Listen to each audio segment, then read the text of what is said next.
ہم نے کہا حضور میں مولانا ارشد مدنی کا کام نہیں کرتا. کیوں؟ ہم نے کہا آپ نے جمعیت علماء کو مولانا ارشد مدنی تک سیمت کر دیا. میں تو اسے دین کا کام سمجھتا ہوں. اگر دین نہیں ہوتا تو رات دن مولانا ارشد مدنی دعوت برکاتہ العالیہ 84 سال کے اس بوڑھے کو قطعاً ضرورت نہیں تھی کہ دنیا کے لیے اتنا مرتا. یہ دین ہے ہمارا, ہم دین سمجھ کے کام کر رہے ہیں, مولانا ارشد مدنی کے لیے نہیں.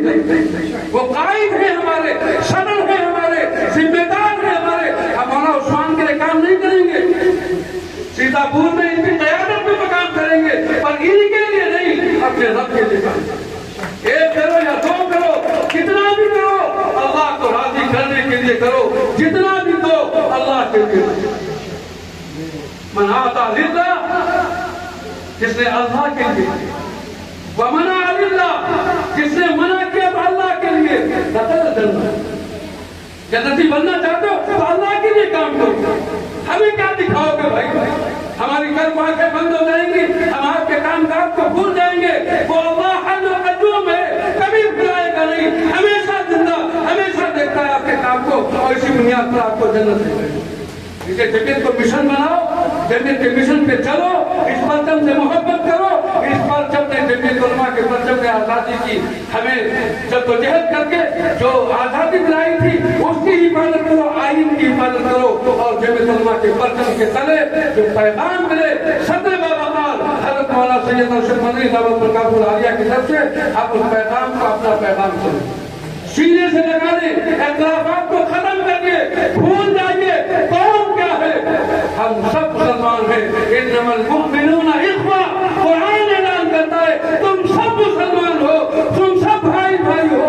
کہاں جہنم کی بات کرو, کہاں جا رہے ہو؟ مٹاؤ دشمنیاں, ختم کرو دیوار, ختم کرو آپس کے اختلافات. ایک مل جاؤ, شیشہ پلائی کی دیوار بن کے کھڑے ہو جاؤ. کسی مائی کے دال میں ہمت کریے, ہمیں تو معاف کر دیں. لیکن ہے کیا؟ ہم آپسی میں جی نہیں پاتے. آپسی کی زندگی ہماری اجیرن بنی ہوئی ہے. ایک محلے میں دسیوں جگہ اختلافات ہیں, رکھیے اپنے خطرے کے پاس. یہ وقت ان اختلافات کا نہیں ہے کہ آپ آپس میں دست و گریباں ہوں اور دور سے دوسرے دیکھیں کہ پہلے پور میں 20 ٹیمیں بنی ہوئی ہیں. جب چاہو انہیں ایک ٹیم کو یہاں گراؤ, ایک کو وہاں گراؤ, ایک کو وہاں گراؤ, جیسے چاہو انہیں ختم کرو. ختم کرو یہ سب. بہت دن ہو گئے کہ ہم فلاں قبیلے سے تعلق رکھتے ہیں, ہمارا فلاں خاندان ہے, فلاں برادری ہے, فلاں مسجد کے ہے, فلاں سسٹم و جماعت سے لگے ہوئے. نہیں نہیں, ہم سب اللہ کے لیے ہیں. اور ہمارا رب اللہ, ہمارے نبی محمد رسول اللہ ہمارے لیے رہنما ہدایت کے لیے کافی ہے. کتاب اللہ, اس سے لو مشورہ, اس سے لو راستہ اپنا. اب اختلافات مت کرو, بڑا تفرقوا. اختلافات نہ ڈالو, نہ پڑھو, نہ پھول ڈالو, نہ پھول پڑنے والوں کا ساتھ دو, ورنہ تمہاری حیثیت ختم ہو جائے گی. سمندر کے جھاگ کی مانی تم ہو جاؤ گے. جیسے چاہے گا ذرا سا پانی کا لہر آئے گا تو بہا کے لے جائے گا. حدیث پاک سنا کے اپنی بات ختم کرتا ہوں. اللہ کے نبی صلی اللہ علیہ وسلم نے ارشاد فرمایا تھا کہ قرب قیامت, یعنی زمانہ ایسا آئے گا جب تمام قومیں, تمام لوگ مسلمانوں کو لقمہ تر سمجھیں گے. لقمہ تر سمجھیں گی.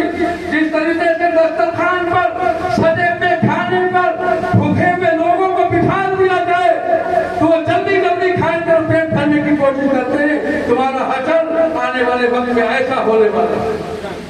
جہاں سے جہاں آدمی کھا لیتا, جلدی سے کھاؤ, ختم کرو. صحابہ نے پوچھا تھا اللہ کے نبی تعداد میں کم ہوں گے کیا جو لقمہ تر بنا کے ہمیں نگل دیں گے؟ تعداد میں کم ہوں گے, 2-4 ہزار ہوں گے کیا؟ اللہ کے نبی صلی اللہ علیہ وسلم نے ارشاد فرمایا, نہیں میرے صحابہ, وقت تعداد کا نہیں ہوگا, بہت ہوگی تعداد تمہاری, گنتی نہیں گنی جا سکتی, اتنے لوگ ہوں گے. لیکن تمہارے اندر 2 چیزیں پیدا ہو جائیں گی, 2 چیزیں پیدا ہو جائیں گی جس کی وجہ سے تمہیں لقمہ تر بنا دیا جائے گا. اس میں سے ایک چیز فرمائی کہ تم موت سے بڑے ڈرنے لگو. موت کا ڈر تمہارے دل میں آ جائے گا, اور جب تم موت سے ڈرو گے تو چھپو گے, بھاگو گے, اور جب چھپو گے اور بھاگو گے تو شیطان تمہاری گرفتاری کروائے گا, تمہیں پکڑائے گا. ہم سینہ سپر ہوں گے, اپنی مسجد کے لیے، مدرسے کے لیے، اپنے وقار کی سلامتی کے لیے، عزت کی حفاظت کے لیے سینے تان کے کھڑے ہوں گے.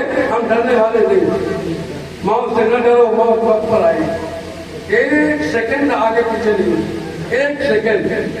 اتنا بھروسہ ہے قرآن کا کہ کیوں بھاگتے ہو؟ بتاؤ اپنی مسجدوں کو کون آئے گا. اب ابابیلوں کا وقت نہیں ہے. خود بنو ابابیل اور اپنا تعلق اللہ سے کرو. کہو اے میرے اللہ، مجھے ابابیل جیسی صلاحیت عطا فرما کہ میں اگر وہ کنکری اٹھاؤں تو میزان کی کہو نا. ہے نا بھائی خدا جو ابابیلوں کو بھیجنے والا. لیکن کب؟ جمعے کے دن ہم آتے ہیں، باقی نمازوں کو چھوڑ دیں. بندوقتہ نمازی بنو مسلمانوں. اپنے چہروں کو داڑھیوں سے سجاؤ، دنیا کو دکھاؤ کہ 1000 نہیں 10,000 یہودی اور نصرانی اور غیروں کے بیچ میں اگر ایک مسلمان کھڑا ہے تو پتہ چلے کہ عبداللہ عبدالرحمن پر شناخت نہیں ہو پا رہی ہماری، پہچان نہیں ہو پا رہی ہماری. یہ ضمیر کا پیغام ہے کہ اپنے ایمان کی حفاظت کرو، اپنے دین کے راستوں پر چلو اور دین کو اپنے دل سے لگاؤ. دنیا کو چھوڑو، دنیا بہت مل گئی. اب دین پر آؤ اور دین کی حفاظت بھی کرو، دین پر محنت بھی کرو. اپنی بچیوں کو، اپنے بچوں کو دین پڑھاؤ بھی اور ان کو بتاؤ کہ مسجد اور مدرسے دین و خاندانی کا ہے. کریں گے انشاءاللہ. جب ان کی آواز آئے گی لبیک کہیں گے. اللہ آپ کو، ہم کو، تمام مسلمانوں کی حفاظت بھی فرمائے اور اپنے دین پر چلنے کی توفیق عطا فرمائے. وآخر دعوانا الحمدللہ رب العالمین.